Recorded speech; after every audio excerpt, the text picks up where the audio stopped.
Hello, welcome to what's in my diaper bag. ഇത് diaper bag അല്ല, ഇതെന്റെ hand bag ആണ്. ബട്ട് ഞാൻ ബേബിയുടെ സാധനങ്ങളെല്ലാം ഇതിൽ തന്നെ എടുക്കാറുള്ളത്. ഞാൻ അങ്ങനെ രണ്ട് സെപ്പറേറ്റ് ബാഗ്സ് ക്യാരി ചെയ്യാറില്ല. ഇതിൽ തന്നെ നമ്മൾ എല്ലാ സാധനങ്ങളും എന്റെയും ബേബിയുടെയും സാധനങ്ങൾ മാത്രം എടുത്തിട്ട് പോകാറുള്ളത്. ഓക്കെ, സോ ഇതിൽ എന്തൊക്കെയുള്ള നോക്കിയാലോ. Firstly and most importantly diapers.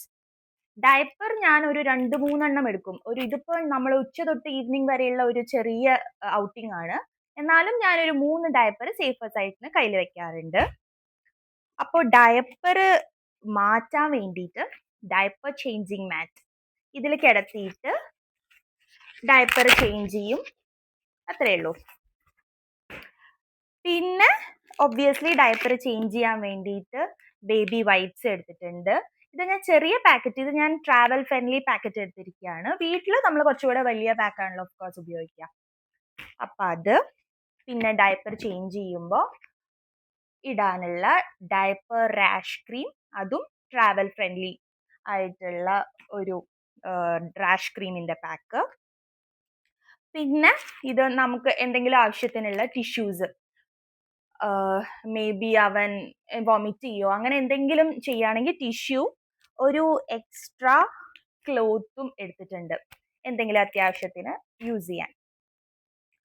പിന്നെ ഫീഡിങ് ഐറ്റംസ് ആണ്. ഞാൻ അവനെ പുറത്തു പോകുമ്പോഴും മാക്സിമം ബ്രസ്റ്റ് ഫീഡിങ് തന്നെയാണ് ചെയ്യാൻ ശ്രമിക്കാറുള്ളത്. സോ ഈ ഒരു നഴ്സിംഗ് കവർ ഞാൻ ക്യാരി ചെയ്യാറുണ്ട്. ഇത് ഇട്ടിട്ട് നമ്മൾ എവിടെയോ സ്ഥലം കിട്ടുന്നിടത്ത് ഞാൻ പോയി ഫീഡ് ചെയ്യാറുണ്ട്. സപ്പോസ് അങ്ങനെ ഫീഡ് ചെയ്യാൻ പറ്റാത്ത സിറ്റുവേഷൻ എങ്കിലും, മേ ബി സ്ഥലം ഇല്ലെങ്കിലോ അല്ലെങ്കിൽ എന്തെങ്കിലും കൊണ്ട് പറ്റിയില്ലെങ്കിൽ ഞാൻ എമർജൻസി സിറ്റുവേഷന് വേണ്ടിയിട്ട് ഫോർമുല ക്യാരി ചെയ്യാറുണ്ട്. അപ്പോൾ ഈ ഫോർമുല പൗഡർ ഇങ്ങനെ 4 റാക്കിലായിട്ട് സ്റ്റോർ ചെയ്യാൻ പറ്റും നമുക്ക് ആവശ്യമുള്ള ക്വാണ്ടിറ്റി എടുത്തിട്ട്. സോ അപ്പോൾ അതിനുള്ള മിൽക്ക് പൗഡർ സ്റ്റോറേജ് അതെടുക്കും. പിന്നെ ഫീഡിങ് ബോട്ടിൽ, പിന്നെ ഒരു എക്സ്ട്രാ പെയർ ഡ്രസ്സ് എടുക്കും. ഇതിപ്പോൾ ചെറിയ ഔട്ടിങ്, ഞാൻ പറഞ്ഞ പോലെ ചെറിയ ഔട്ടിങ് ആയതുകൊണ്ട് ഒരു പെയറേ ഞാൻ എടുക്കാറുള്ളൂ.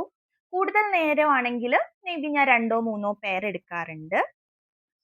പിന്നെ ടോയ്, അത്യാവശ്യത്തിന് ഒരു ടോയ്, ചുമ്മാ കരയാൻ തുടങ്ങിക്കഴിഞ്ഞാൽ ഇടയ്ക്ക് ഒന്ന് സമാധാനിപ്പിക്കാൻ വേണ്ടി ഒരു ടോയ്.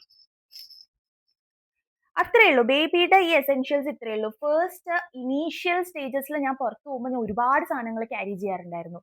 ഒരു വലിയ ബാഗ് ഒക്കെ എടുത്തിട്ട്, ബാക്ക് പാക്ക് പോലത്തെ ബാഗ്. ബട്ട് ഇപ്പം എനിക്ക് മനസ്സിലായി ഒരുപാട് അത്ര സാധനങ്ങളുടെ ആവശ്യമില്ല. ഇത്ര സാധനങ്ങളെ ഒരു ചെറിയ ട്രിപ്പിനൊക്കെ നമുക്ക് ആവശ്യമുള്ളൂ എന്ന്.